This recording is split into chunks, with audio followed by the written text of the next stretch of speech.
السلام علیکم ورحمۃ اللہ وبرکاتہ۔ بسم اللہ الرحمن الرحیم۔ مبادیات تجوید۔ آج کا ہمارا ٹاپک جو ہے وہ تجوید کے ریلیٹڈ ہے، ٹھیک ہے۔ سب سے پہلے تجوید کہتے کس کو ہیں؟ کسی بھی چیز کو سیکھنے سے پہلے ہمیں اس کی امپورٹنس پتہ ہوگی تو ہم اس کو وقت دیں گے، اس کے لیے ٹائم نکالیں گے، ٹھیک ہے۔ اب آتے ہیں اپنی تجوید کی طرف۔ ہم نے بہت سنا ہے کہ تجوید یہ ہے، تجوید وہ ہے، تو تجوید کیا ہے، کیوں آپ کو سیکھنی ہے؟ سب سے پہلے تجوید کہتے ہیں نبی صلی اللہ علیہ وسلم کے طریقۂ تلاوت کو، ٹھیک ہے۔ تجوید دراصل نبی صلی اللہ علیہ وسلم کا طریقہ تلاوت ہے۔ جس طرح نبی صلی اللہ علیہ وسلم نے اس قرآن کو پڑھا، ہمیں اسی طرح اس کو ان رولز کو فالو کر کے اسی طرح اس کو پڑھنا ہے، ٹھیک ہے۔ سب سے پہلے اب تجوید کی بک سٹارٹ کرنے سے پہلے تجوید کے لغوی معنی کیا ہے، ٹھیک ہے۔ عمدہ کرنا، اچھا کرنا، مینس قرآن کو عمدہ اور اچھے طریقے سے ادا کرنا، ٹھیک ہے۔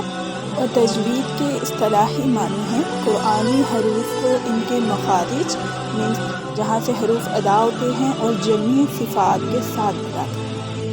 سب سے پہلے اکثر بڑی غلطیاں حروف کے مخارج اور صفات درست نہ ہونے کی وجہ سے ہوتی ہیں۔ فار ایگزامپل اسی طرح جیسے آپ پڑھتے ہیں قل هو اللہ احد، سورہ اخلاص کی آیت ہے، اس کو اگر آپ کل پڑھ دیتے ہیں تو یہ کاف باریک کے ساتھ اگر آپ پڑھیں گے تو یہ باریک کاف سے اس کا مطلب ہوگا کھاؤ اللہ ایک ہے۔ اگر آپ اس کو کل پڑھیں گے موٹے کاف کے ساتھ تو اس کا مطلب ہے کہہ دیجیے اللہ ایک ہے۔ اسی لیے مخارج اور صفات میں ماہر ہونے کو ہی حقیقت تجوید کہتے ہیں۔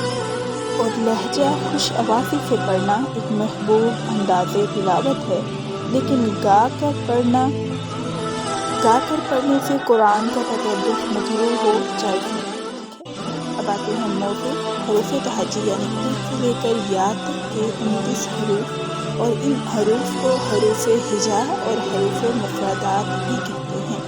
حروف ہجا الف با تا سا مکمل جو 29 حروف ہیں ان کے حروف تہجی، حروف مفردات اور حروف ہجا 3 نام ہیں۔ نیکسٹ فرض و غایت تصحیح حروف، یعنی حروف کی اصلاح کرنا، یعنی تجوید پڑھنے کے بعد قرآن اس طرح ادا ہوگا جس طرح یہ نازل ہوا ہے۔ نیکسٹ فضیلت، یہ علم تمام علوم سے افضل ہے کیونکہ اس کا تعلق کلام اللہ سے ہے۔